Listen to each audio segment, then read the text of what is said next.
Hi everyone, this is Sapna Lamba and today I will be talking on structuralism. This is third video in the series of literary theory. What is structuralism? Structuralism है क्या?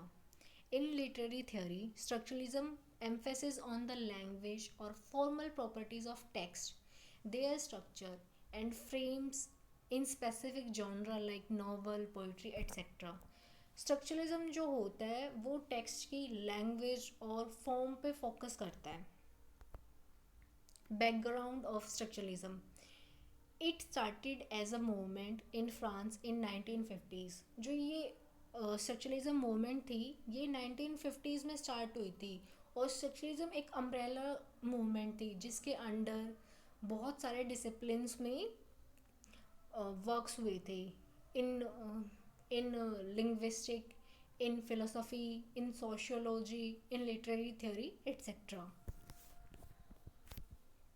This can be first seen in the works of Ferdinand de Saussure, Roland Barthes and Claude Lévi-Strauss.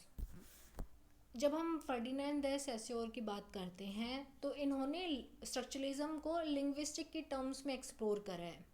Roland bards ने modern culture के form में explore करा है और जो क्लोड Levi Strauss थे उन्होंने एंथ्रोपोलॉजी स्ट्रक्चरलिज्म पे फोकस करा है. जो ये मूवमेंट थी वो ब्रिटेन में कब आई थी? ब्रिटेन में ये मूवमेंट 1970s में आई थी. It was imported in Britain in 1970s. Main argument क्या था इनका? Structuralists believe that things cannot be understood in isolation. They have to be seen in the context of larger structure they are part of. जो structuralist थे ना उनका मानना था कि ना जो वर्ड है वो स्ट्रक्चर से ही बना हुआ है. अगर आपको एक स्ट्रक्चर को समझना है ना तो आपको लार्जर पिक्चर पे देखना होगा कि ये जो स्ट्रक्चर है उसको बड़े स्ट्रक्चर में क्या होगा, उससे बड़ा स्ट्रक्चर क्या होगा. जब मैंने पहले भी बताया कि जो स्ट्रक्चरलिस्ट मूवमेंट थी वो एक अम्ब्रेला मूवमेंट थी तो उस पूरी मूवमेंट का हालांकि वो डिफरेंट डिफरेंट डिसिप्लिन्स में एक्सप्लोर करी गई है पर सबका एक मेन मोटो था कि जो ह्यूमन कल्चर है वो एक स्ट्रक्चर है और वो वर्ड जैसे बड़े स्ट्रक्चर में कैसे बना हुआ है, उसकी यूनिट्स क्या क्या हैं. They believe that world is organized as structures and structures are form made up of units that are arranged in specific unit. How this theory is different from new criticism. जब मैंने starting में पढ़ा था ना कि पहले new criticism फिर structuralism तो मैं बड़ी कंफ्यूज हुई थी कि दोनों ही तो टेक्स्ट के बारे में बात कर रहे तो दोनों में डिफरेंस क्या है. Both theories focus on text. बहुत थ्योरीज है वो टेक्स्ट पे फोकस करते हैं but there is slight difference in both of them. जो स्ट्रक्चरलिज्म है वो न्यू क्रिटिसिज्म के इम्प्रेशन पे ही है, थोड़ा थोड़ा उसी का एक्सटेंशन है.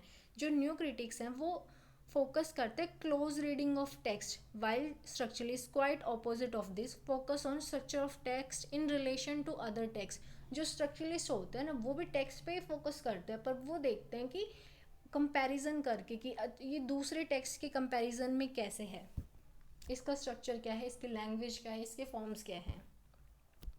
और जो न्यू क्रिटिक्स थे वो तो फोकस करते ही थे कि वो सॉलिड टेक्स्ट पे फोकस करते थे, ऑटोटेलिक text. While new critics find meaning inside the text and structuralists talk about meaning is always outside. New critics से हमेशा बात करते थे कि जो टेक्स्ट का मीनिंग है ना वो टेक्स्ट के इनसाइड है और जो स्ट्रक्चरलिस्ट थे वो मानते थे कि जो टेक्स्ट का मीनिंग है ना वो आउटसाइड है. हर चीज़ का मीनिंग आउटसाइड है. अगर हमें किसी चीज़ का मीनिंग समझना है तो हमें उसको बिगर पिक्चर देखनी पड़ेगी तो उसका मीनिंग आउटसाइड है. एग्जाम्पल की बात करते हैं हम अब. तो हम let's take example of Donne's good morrow poem. जो जॉन डन की एक पोएम है गुड मॉरो. तो अब हमें अगर ये पोएम समझनी है तो हमें इस पोएम का स्ट्रक्चर समझने के लिए हमें पहले ये जानना होगा कि ये है क्या.